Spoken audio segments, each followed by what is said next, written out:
Olá, está no ar o Jornada, o programa produzido pelo Tribunal Superior do Trabalho em parceria com os 24 tribunais regionais do trabalho. Faremos agora uma viagem pelo Brasil para acompanhar ações e projetos da Justiça do Trabalho que beneficiam toda a sociedade. No programa de hoje, uma reportagem especial que mostra como a divulgação da vida privada nas redes sociais pode servir como prova em processos na Justiça do Trabalho. No quadro Saúde e Segurança no Trabalho, as dicas de um oftalmologista para que os serralheiros possam evitar acidentes no serviço. Direto de Mato Grosso, o lançamento do Guia do Judiciário para a Imprensa, que vai ajudar profissionais da comunicação a transformar textos jurídicos em linguagem acessível ao público. E no quadro Meu Trabalho é uma Arte, o ofício de um artesão de Salvador, na Bahia, que fabrica um instrumento presente em todas as rodas de capoeira, o berimbau. Tudo isso e muito mais agora. O nosso Jornada já começou.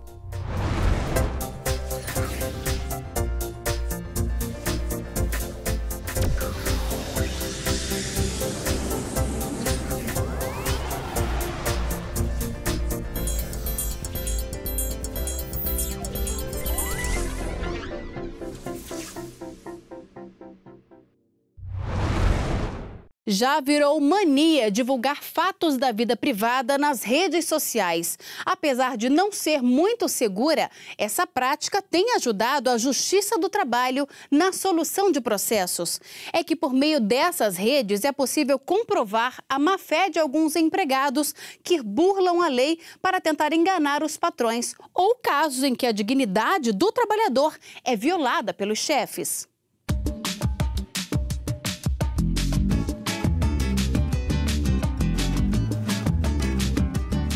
Mostrar os fatos do dia a dia, dar opinião sobre política, entretenimento ou divulgar as imagens de um acidente. Até parece, né? Mas eu não estou falando do trabalho de um jornalista. Essa exposição toda se tornou comum com a chegada das redes sociais.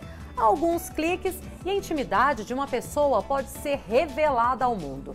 Mas até que ponto essa relação com o virtual pode nos comprometer? No mercado de trabalho, muitos profissionais usam a rede para divulgar informações sobre o dia a dia. E isso inclui também os problemas. Em alguns casos, até as desavenças com o chefe. E é aí que a situação se complica. E o que era para ser apenas um desabafo pode se tornar alvo de um processo na justiça. Os exemplos se espalham pelo país afora. Vamos começar pelo Paraná. O TRT considerou legítima a demissão por justa causa de um repositor de mercadorias de um supermercado. Segundo o regional, ele postou comentários agressivos contra a empresa em uma rede social. Os desembargadores explicaram que a conduta do empregado quebrou a confiança que deve existir entre trabalhador e patrão, motivo suficiente para uma demissão por justa causa. Rio de Janeiro. O regional também entendeu válida a dispensa por justa causa de uma trabalhadora.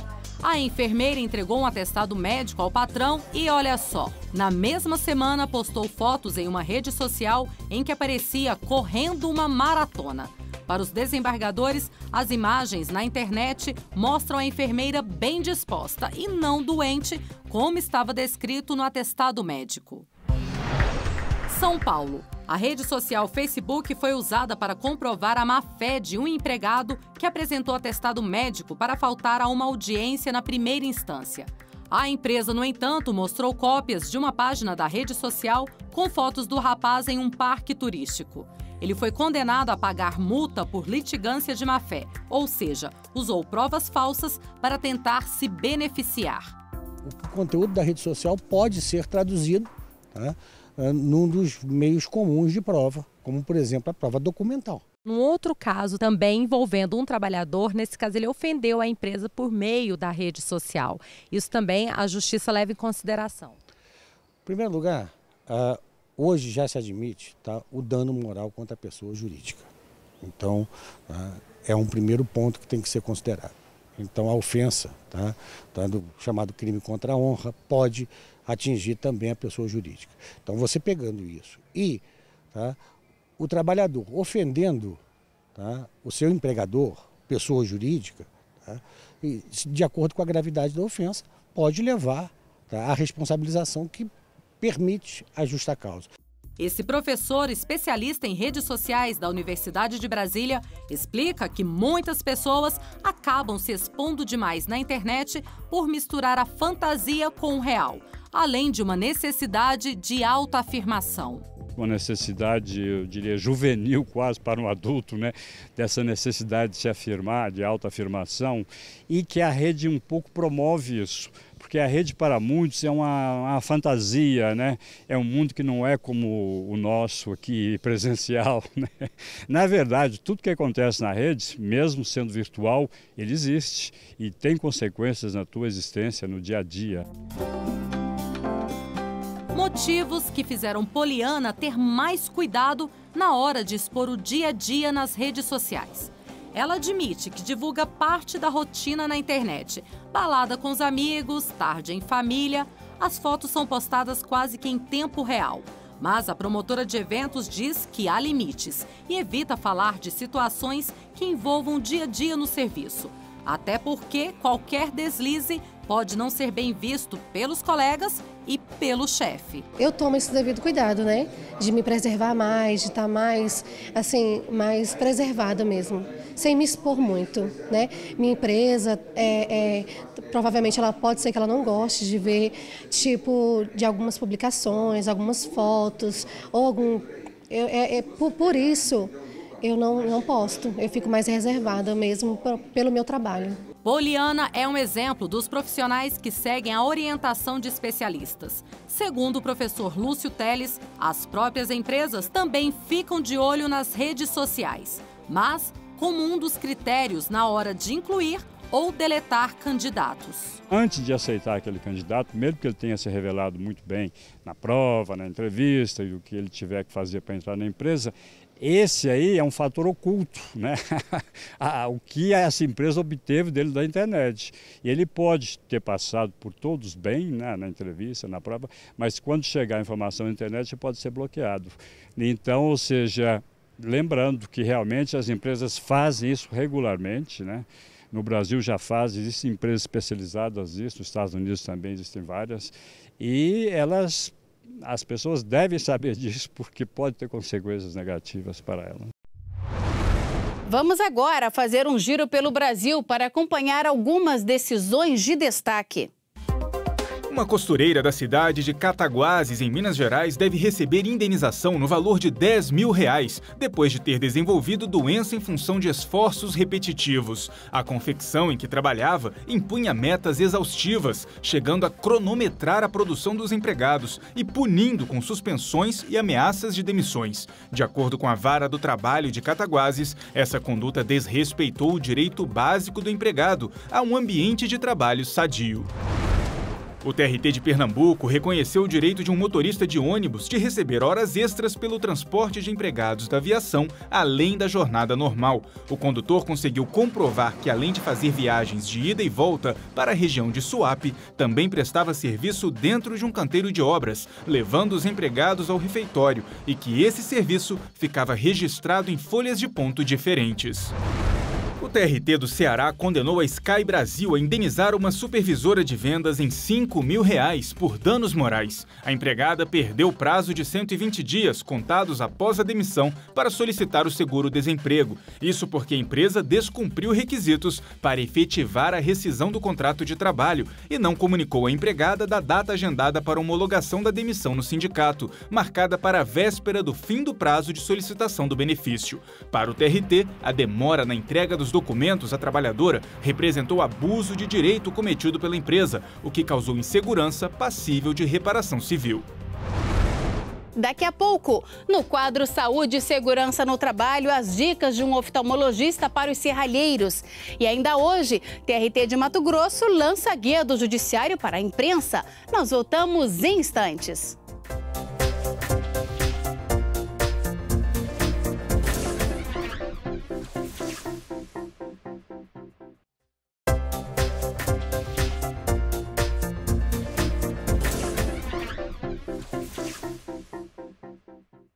Vamos saber o que tem sido feito para aprimorar a atuação dos tribunais do trabalho? Chegou a hora do JT em ação. O Corregedor-Geral da Justiça do Trabalho, ministro Brito Pereira, realizou correição ordinária no Tribunal Regional do Trabalho do Paraná. O ministro avaliou a estrutura e a produtividade do TRT, assim como estatísticas relacionadas à gestão administrativa e judiciária. O ministro também conheceu as instalações e o funcionamento do Juízo Auxiliar de Conciliação, que se dedica exclusivamente a encerrar disputas judiciais por meio de acordos. Ele visitou ainda a Central de Perícias Médicas, que permite a emissão de laudos no decorrer das audiências, eliminando o tempo gasto com despachos e correspondências entre juízes e peritos. No Dia em Memória das Vítimas de Acidentes de Trabalho e Doenças Ocupacionais, o TRT da 15ª Região e o Ministério Público do Trabalho em Campinas exibiram o documentário Batalhadores, produzido pela Coordenadoria Nacional de Defesa do Meio Ambiente e do Trabalho, CODEMAT, órgão do MPT especializado na preservação da segurança e saúde do trabalho. O vídeo Batalhadores retrata a dura realidade das famílias que perderam entes queridos em acidentes laborais. Na Bahia, a data também foi lembrada com a instalação do Grupo de Trabalho Interinstitucional GTRIM para prevenção e combate de acidentes de trabalho, na sede do TRT da 5ª Região. A meta do grupo é promover a conscientização de patrões e empregados, coordenar a atuação dos diversos órgãos e incentivar a adoção de políticas públicas de prevenção a acidentes de trabalho e doenças ocupacionais. O projeto CLT 70 do TRT do Rio Grande do Norte reúne mensalmente especialistas, estudantes, advogados, sindicalistas e interessados para debater temas relacionados à consolidação das leis do trabalho. Este mês, o CLT 70 falou sobre a terceirização. As palestras ocorrem no auditório da Livraria Saraiva, no Midway Mall. São abertas ao público e não há necessidade de fazer inscrição prévia. Mais informações, 84-3222-4722. O quadro Saúde e Segurança no Trabalho de hoje faz um alerta para quem trabalha em serralheria. O uso de equipamentos de proteção individual é imprescindível para preservar a saúde dos olhos. Veja as dicas de um oftalmologista.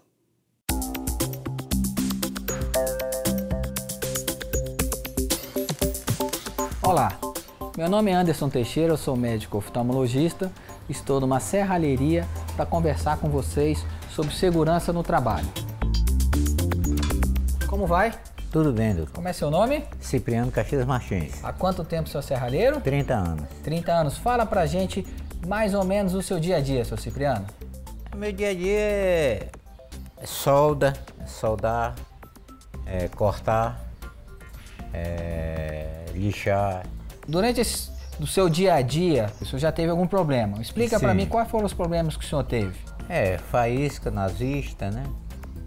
E queimar as vistas. Queimar as vistas, né? E quando acontece isso, o que o senhor faz? Primeiro eu coloco água de açúcar quando queimo as vistas, né? E depois, se não melhorar, eu vou para o hospital. Se não melhorar, vai para o hospital. Na realidade, seu Cipriano, água com açúcar não resolve nada. Se for uma faísca, um pedaço de estilhaço de ferro nos seus olhos, o senhor tem que ir diretamente ao hospital. Em relação à queimadura, muitas vezes, quando você está soldando, quando a gente solda, a gente não sente a queimadura. Tá? Isso pode aparecer horas depois, até 12 horas e 24 horas depois. Isso é muito comum. Vocês que estão trabalhando com solda elétrica, durante o dia e a noite, vir ao hospital procurar a gente. Né? Que essa queimadura, a gente chama de ceratite intersticial, essa queimadura não tem como fazer, tá?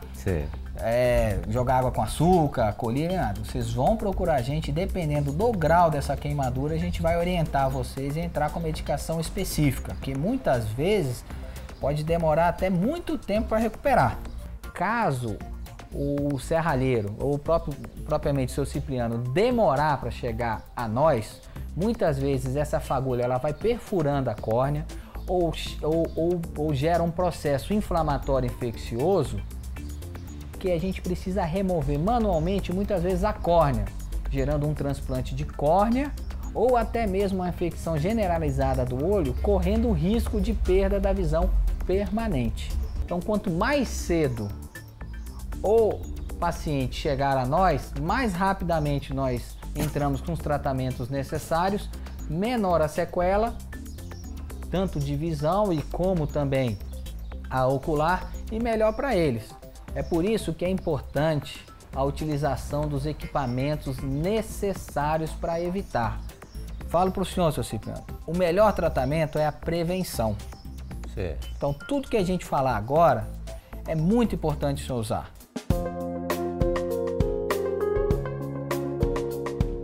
Vocês podem perceber que o óculos é totalmente fechado, lacrado, né? Que faz com que a fagulha realmente, se vier na direção da vista dele, ela é rebatida no óculos. Isso é extremamente importante. Então não é qualquer óculos que você compra numa ótica ou que você compra em qualquer outro estabelecimento. Esses óculos são preparados e são feitos justamente para proteger toda a superfície do rosto superior do rosto, a fim de evitar com que a fagulha entre nos olhos.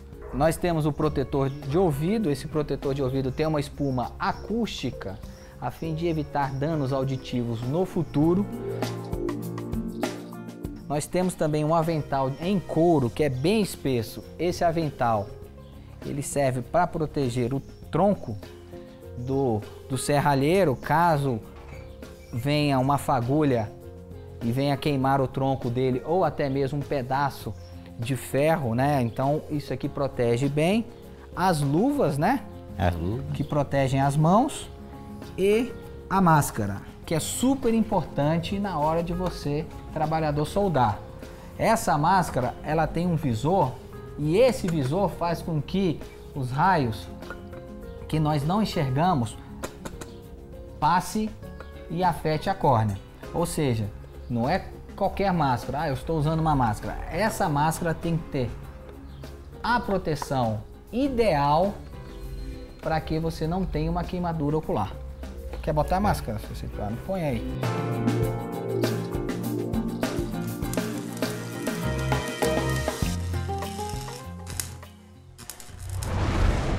Hoje faremos uma viagem até 1945. Neste ano, Getúlio Vargas renunciou, colocando fim ao Estado Novo. Vargas foi o responsável por inúmeras conquistas na área do direito do trabalho, como a instalação da Justiça do Trabalho e a criação da Consolidação das Leis do Trabalho, a CLT, que vigora até hoje. Veja só. 1945, fim do Estado Novo e da ditadura instalada no Brasil pelo então presidente Getúlio Vargas. O período marcado pelo controle, pela centralização do poder, pela intervenção estatal sobre a economia e pela suspensão das liberdades constitucionais, chegou ao fim com a deposição de Vargas pelos militares. Conhecido também como o pai dos pobres, Getúlio Vargas deixou o poder 8 anos após elaborar uma série de leis com benefícios trabalhistas que vigoram até hoje. Entre as principais estão a criação da Justiça do Trabalho, do salário mínimo, da carteira profissional e da jornada diária de 8 horas de serviço, a ampliação da aposentadoria a todos os trabalhadores urbanos, a regulamentação do trabalho noturno e do emprego de menores de idade e da mulher, a garantia do direito às férias remuneradas, ao descanso semanal e à previdência social. Getúlio Vargas também foi o responsável pela elaboração da Consolidação das Leis do Trabalho, a CLT, um conjunto de normas que rege as relações de trabalho e garante a proteção ao trabalhador. Mesmo com a saída de Getúlio da presidência, as conquistas trabalhistas de seu governo foram mantidas e a Justiça do Trabalho continuou fortalecida. No próximo programa, vamos até 1946, ano em que a Justiça do Trabalho, enfim, é institucionalizada na Constituição como órgão componente da estrutura do Poder Judiciário. No próximo bloco, TRT de Mato Grosso lança guia do Judiciário para a imprensa. E ainda, no quadro Meu Trabalho é uma Arte, o ofício de um artesão de Salvador que fabrica um instrumento obrigatório nas rodas de capoeira, o berimbau. Nós voltamos daqui a pouco. O TRT do Rio de Janeiro preparou para esse mês mais uma série de postagens em homenagem ao Dia do Trabalhador. Diariamente serão publicadas imagens com temas relacionados aos direitos do trabalhador. Saiba mais em facebook.com/trtrj.oficial.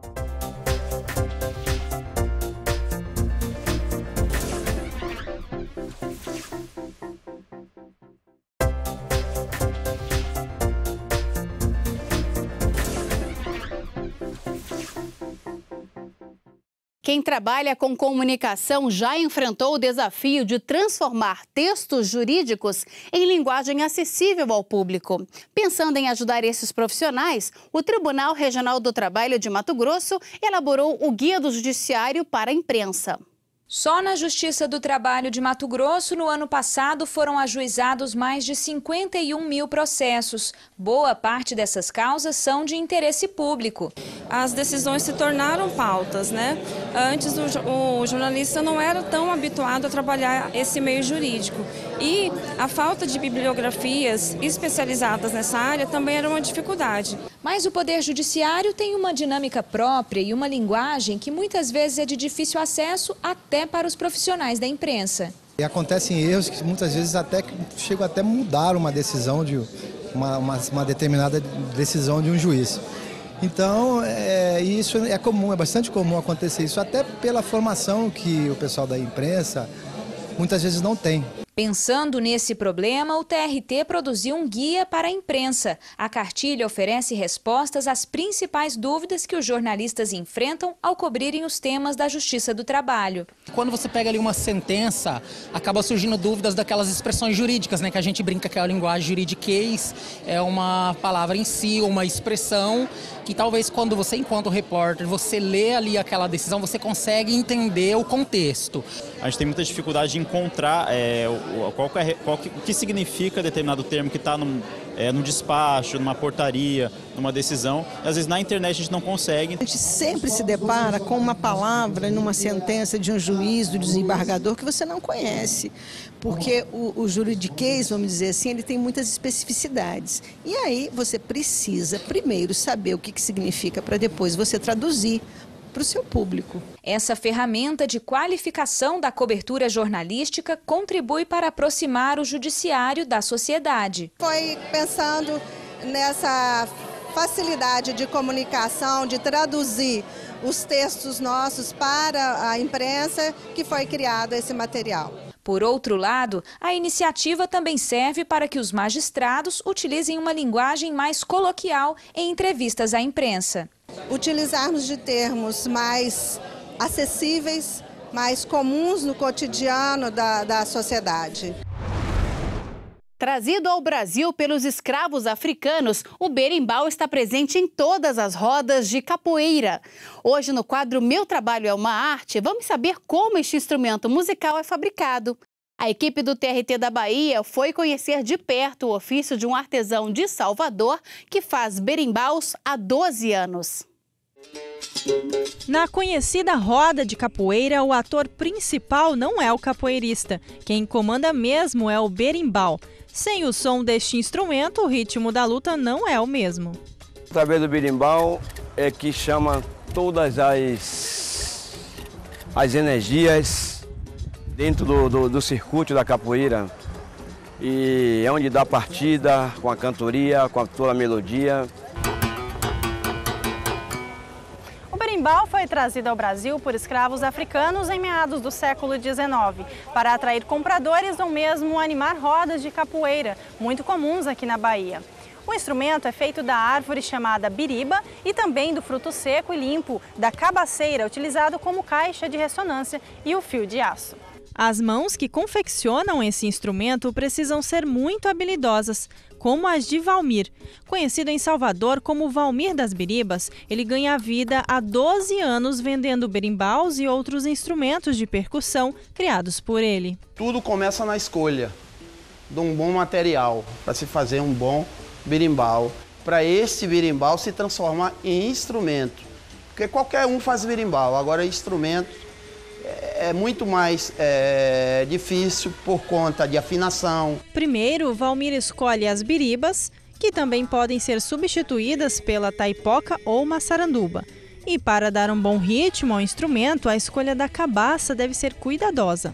Chegar, olhar o casco da cabaça para ver se é um casco bom, se ela não é muito grossa, se ela não é muito fina, se ela tem o fundo, né, certinho, sem estar para dentro. Esses são os chamados berimbais, que formam uma bateria de berimbau: viola, médio e gunga. Depois da escolha dos materiais, é hora de colocar a mão na massa, ou melhor, na madeira. O berimbau profissional ele tem 7 palmos, então é legal, é importante que você, antes de botar a faca para se fazer o berimbau, que você meça logo o berimbau e você aí já faz no tamanho.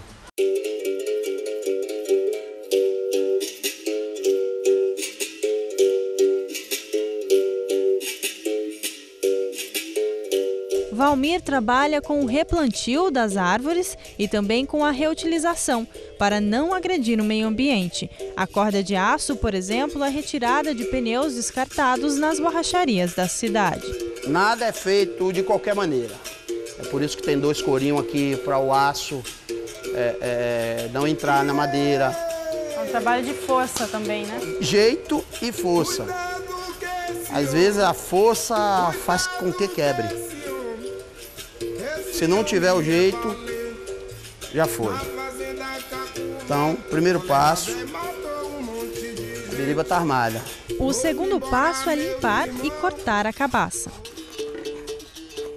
A boca não pode nem ser muito pequenininha, nem muito grande. Não pode se cortar a cabaça e aí não dá o som legal. Não faz afinação.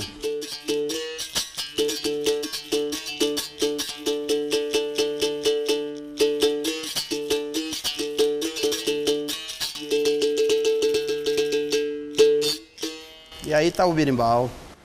Bacana. Aí achou a afinação correta? Aí ele se aproximou de um instrumento. Agora é o acabamento para pintar? Pode-se pintar um berimbau desse, pode-se pintar. Mas a maioria dos grupos não usa berimbau pintado. Quem olha o berimbau pronto não imagina todo esse processo de confecção. Mas a criação de Valmir não para por aí. Ele ainda confecciona mais de 10 instrumentos, como o pandeiro, o atabaque, o chequerê e o cachixi, utilizado junto com o berimbau para dar um toque especial no ritmo. E depois de toda essa produção, dá para dizer que Valmir é um verdadeiro artista. Você considera o seu trabalho uma arte? Considero uma arte, sim. Porque a partir do momento que você pega uma madeira, né, e visto nos olhos dos leigos como nada, é simplesmente um pedaço de pau, e você transforma isso em som, é uma arte.